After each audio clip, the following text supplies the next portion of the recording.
रमज़ान के महीने में मस्जिद अक़सा के अंदर घुसकर छेड़छाड़ की इजराइलियों ने। मस्जिद अक़सा के पास वहाँ रहने वाले अरबों या फ़िलिस्तीनियों को हटाकर अपने लोगों को बसाना चाहा। झगड़ा वहाँ से शुरू हुआ और वो फिर इजराइल और हमास दोनों में आपस में जवाबी हमले शुरू हो गए। अभी हमले रॉकेट्स और मिसाइल तक हैं। इसमें कुछ इजरायली फौजी मारे गए, कुछ सिविलियन भी होंगे थोड़े से, और 150 के करीब फिलिस्तीनी उनकी जाने गई, मुसलमानों की। दुनिया में किसी एक जगह भी जुल्म या ज्यादती से किसी एक भी मुसलमान की जान जाती है, पूरी दुनिया के मुसलमानों को दुख होता है, कुछ कर सकें या न कर सकें। ये एक बॉन्ड है जो कौमों में होता है, मजहबी कौमों में। अपनी मजहब के मानने वालों पर कोई तकलीफ होती है तो बाकी सब को तकलीफ होती है, लेकिन ये बंधन और ये बॉन्ड मुसलमानों में सबसे ज़्यादा है मजबूत, बाकी कौमों के मुकाबले में। तो वहाँ जो कुछ हो रहा है वो सारे मुसलमानों के लिए तशवीश का बाइस है, सारे मुसलमानों को बेपनाह दुख है। मजम्मत की, कंडेमनेशन की करारदादें दुनिया भर से जा रही हैं। पिछले कई रोज से मेरे पास भी फोन आ रहे थे कि आपने कोई बयान नहीं दिया। बयान देने का मतलब क्या है? मैं भी कंडेम करूं कि उन्होंने बहुत बुरा किया, मजम्मत। मेरे जैसे 50,000 लोग और कर लें, उनकी सेहत पर असर क्या पड़ता है उसका? और वो जिनकी हाथों में ताकत है और इंटरनेशनल सीन में जो बड़े हैं, जिन्होंने उनको प्रोटेक्शन दिया हुआ है, उनकी सेहत पर क्या असर पड़ता है? ये तो हजारों करारदादें हैं जो मजम्मत की जाती हैं, मालूम नहीं कब से जाती रही हैं। इन करारदादों की तो वैसे ही कोई वैल्यू नहीं मानी जाती। जो यूनाइटेड नेशन, अक़वाम मुत्तहिदा के अंदर सिक्योरिटी काउंसिल की जो करारदादें पास होती रहीं, उनको इजराइल एक तरफ करता रहा और जरा सा भी उन करारदादों से कभी कोई फर्क नहीं पड़ा जो अक़वाम मुत्तहिदा की सिक्योरिटी काउंसिल की करारदादें थी। यह है गौर करने की बात कि हमारा काम जब कहीं पर मारे जाएं या तकलीफ में हो तो करारदादें पास करना है बस। और उसके बाद अगर मैं कोई मजम्मत का बयान यहां से जारी कर दूं तो डिमांड खत्म हो जाएगी कि हाँ, आपने अपना फर्ज अदा कर दिया। क्या फर्ज हो जाएगा अदा इससे कि मैं 1-1.5-2 मिनट का एक बयान दे दूं या कोई तहरीरी लिखकर यहां के डीएम को भेज दूं और उसकी कॉपी इजराइल एम्बेसी को भेज दूं मैं, तो फर्ज अदा हो गया अब मेरा। ऐसे ही फर्ज अदा दुनिया के सारे मुसलमान कर रहे हैं। ये जो बेचैनी है, ये दर्द है, जो मुसलमानों की किसी जगह तकलीफ पर मुसलमानों को होता है, उसका कोई हल भी है क्या? हमारा काम सिर्फ रेजोल्यूशन पास करना है कि बस रेजोल्यूशन पास कर दिया, उसके बाद हम अपने जिंदगी के अंदर लग गए? दुख तो होता है, लेकिन क्या ऐसा दुख किसी को होता है कि अपने सारे काम छोड़कर बैठ जाओ, दिन रात उस पर सिसकता रहे? वो जिस वक्त सुनते हैं कुछ, उस वक्त जरा जोश आता है, खून गर्म होता है, अंदर से गुस्सा आता है, उसके 15 मिनट बाद अपनी और एक्टिविटीज में लग जाते हैं जो दूसरी सरगर्मियां हैं। तो ऐसी करारदादें तो पास हो रही हैं 1948 से लगातार 1948 से।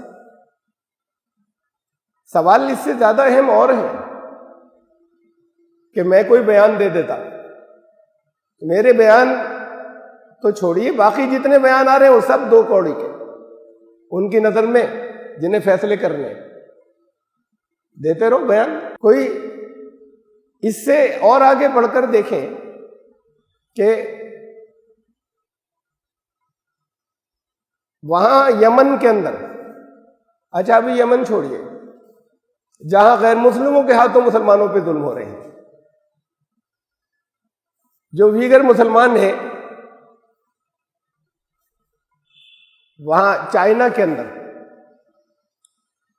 पूरी बस्ती, पूरा शहर सराउंडेड है, लाखों लोगों को वहां से उठा लिया गया, डिटेंशन कैंप बने हुए हैं, उनके अंदर डाल दिया। पूरी दुनिया में खबरें हैं और उसके ऊपर मजम्मत अमेरिका की तरफ से ये सब चल रही है कि चाइना को नहीं करने देंगे, नहीं करने देंगे। वो कर रहे हैं बरसों से। डिटेंशन कैंप्स में उन मुसलमानों को, मुसलमान हैं उनको डिटेंशन कैंप्स में डाला गया है, औरतों का फोर्स्ड स्टेरिलाइजेशन किया गया इतने बड़े पैमाने पर कि 2-3 साल के अंदर ही अंदर उनकी शरह आबादी, रेट ऑफ पॉपुलेशन, जो उनकी पैदाइश का रेट था, वो घटकर आधा रह गया। इतने बड़े पैमाने पर उनका स्टेरिलाइजेशन औरतों का जबरदस्ती किया गया। खाने में वहां सुअर का गोश्त दिया जाता है, पोर्क। बच्चों को माँ बाप से भी अलग कर दिया और आपस में भाई बहन थे उन्हें भी साथ नहीं रखते, उन्हें अलग कुछ इदारों के अंदर ले जाते हैं, वहां पर उनकी ब्रेन वॉशिंग करके उनको वो बड़ा कर रहे हैं। ये जुल्म वहां पर, और लोगों का इशारे में किसी को गोली मार दी, किसी को जान से मार दिया, किसी को घर से उठा लिया। ये सिलसिला चला आ रहा है बरसों से। किधर है करारदादें और किधर है मजम्मत? ये तो अभी 4 दिन की बात है। ये मस्जिद अक्सा वाला वाकया, उसकी करारदादें किधर हैं?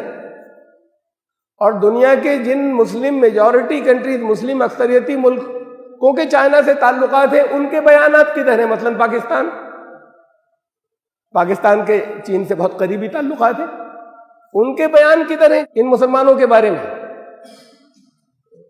और भी दूसरे ममालिक जो चीन से, जिनके कुछ डीलिंग्स हैं, स्टेटमेंट भी नहीं है, बयान वो चल रहा है। वो बयान आता है तो कुछ उन मुल्कों की तरफ से आता है, वो भी कोई बड़े हमदर्द नहीं है। उनके कुछ सियासी मफाद हैं कि जरा चाइना पे प्रेशर रहे, इसलिए वो अमेरिका की तरफ से आ जाता है, कुछ और मुल्कों की तरफ से कुछ बयान आ जाता है। ये जुल्म जारी है। रूस के अंदर चेचन मुसलमान है, चेचनिया के इलाका है, मुसलमान है वहां पर,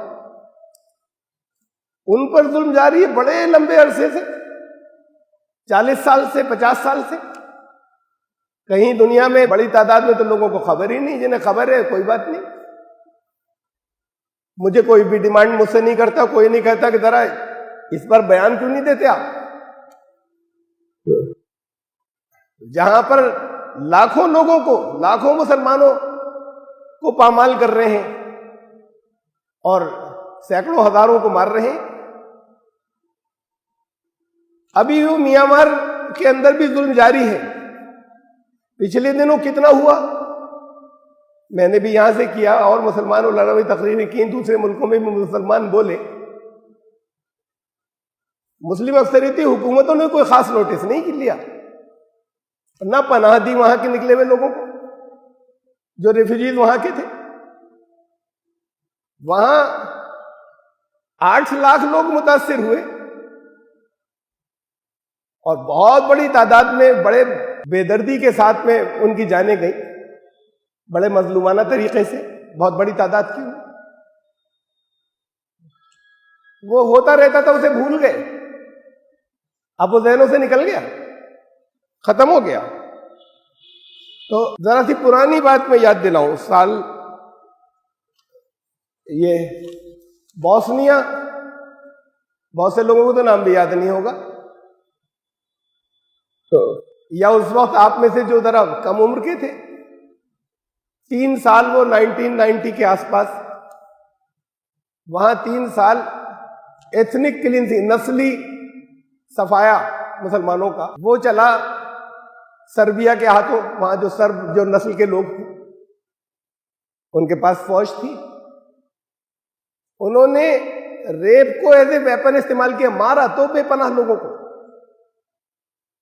बहुत बड़ी तादाद के अंदर, लाखों जो है वो मुसलमानों को मारा, लेकिन हर घर के अंदर घुसकर रेप किया। बड़े दर्दनाक वाकयात थे, बड़े दर्दनाक, रोंगटे खड़े हो जाते थे। मैं सिर्फ एक सुनाऊं आपको उस दौर का।